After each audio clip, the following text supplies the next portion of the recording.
Theatres came into existence showing audioless movies with text on screen in 1910.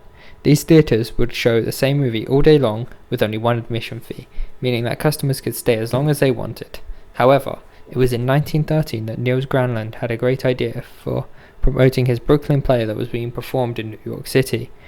He used parts of the rehearsal and spliced them together, splicing being taking two parts of the film and putting them together to create one reel, to create a short video showing the rehearsal as a form of advertisement for the play.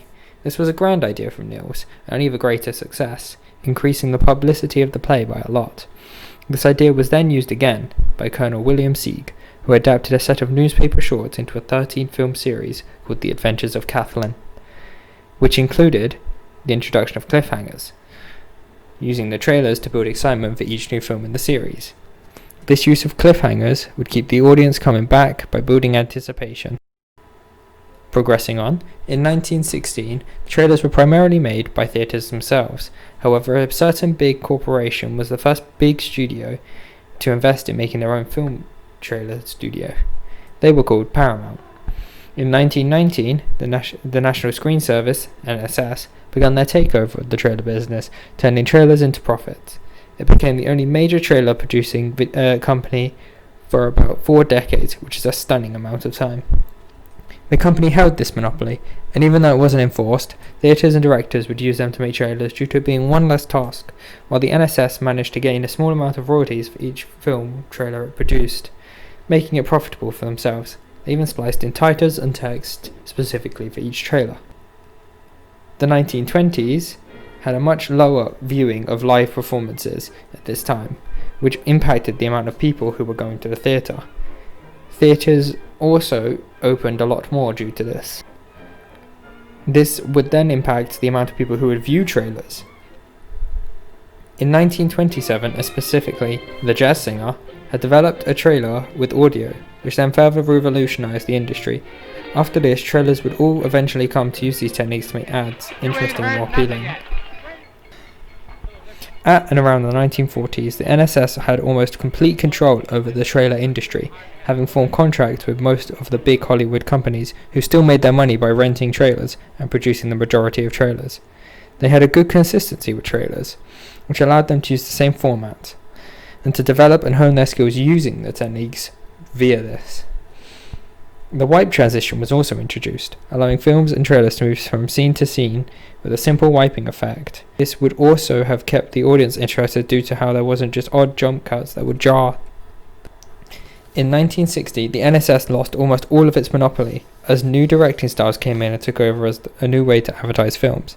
Directors also wanted more control over what was shown, due to keeping the plot hidden, like in the movie Psycho, directed by Alfred Hitchcock, where the director had a huge plot twist unseen by any film thus far, which really managed to wow audiences, and this was partly due to him making sure that there was no spoilers advertised, so the heavy plot twist was not spoiled. This revolutionized film trailers being made by directors meant a lot more diversity was brought into film trailers, as a director could add their own input over it being made by another company who decided what went into a trailer. This also meant spoilers could be kept on the down low, which then led into the 1970s, where film trailers became more subtle as society became more sophisticated. Youth culture also began to develop in this time, with the idea of teenagers being developed. This change in society would lead to trailer viewings going up due to the idea of disposable income, and teenagers were able to go to the cinema a lot more. Fashion and other trends also changed in this decade, meaning film trailers would have also changed their styles and trends to fit with the times. It was a revolutionary year for trailers again, with the introduction of new trends, styles, and other formats of marketing schemes to go along with the films. One new trend that really grew was the use of narrative voice, voiced by Don LaFontaine, who was involved in the narration of trailers for dramatic effect. This trend was used for almost 3 decades, and Don himself had filmed over 5,000 trailers. Jaws was another significant movie in the 1970s due to its modernized marketing campaign, which still has an effect on current day advertising trends, with Universal spending approximately $2 million on marketing, with most of that going towards television marketing. This was ingenious, using 30-second spot ads to advertise Jaws, as it was a new platform at that time advertising. Making use of it allowed Steven Spielberg to put his movie out there, causing a huge audience for the film. Its advertising scheme worked so well that there were talk shows almost 8 months before the movie got released, which is a lot more than current time advertising, showing the effect that it has now. It also showed how marketing can rally an effect on film's audience whilst keeping the quality of the film high. During the 1990s, there was a vast amount of trailer variation, from the use of shock factor to abstract trailers. Stephen King's It was a huge success, having over 1.5 million views on YouTube alone. The general use of fear of clowns, cliffhangers, and fast-paced movements allowed the audience to get absorbed within the action thriller, but also allows the audience to experience the thrill.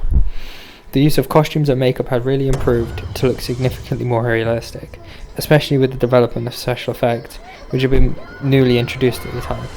This version of It can then be compared to the more updated 2019 version, in which the trailer uses lighting and editing in a more sophisticated manner.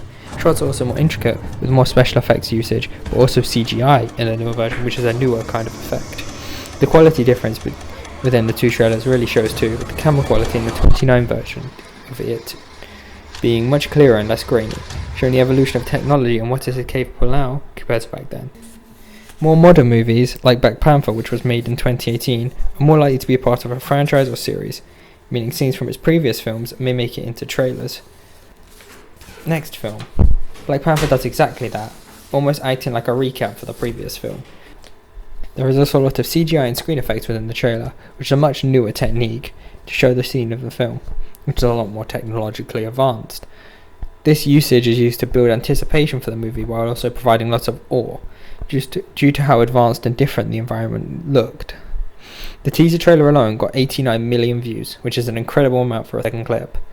The target audience for trailers seemed to be aimed towards the more African and darker races, which was a new convention. This worked well due to society's current trend of black revelation, which brings a positive impact to society, and that positive impact spread the word about the trailer to people. It shows how trailers are developed with sound and transition and editing, which all have editing skills that I have spoken about that have been around since 1913.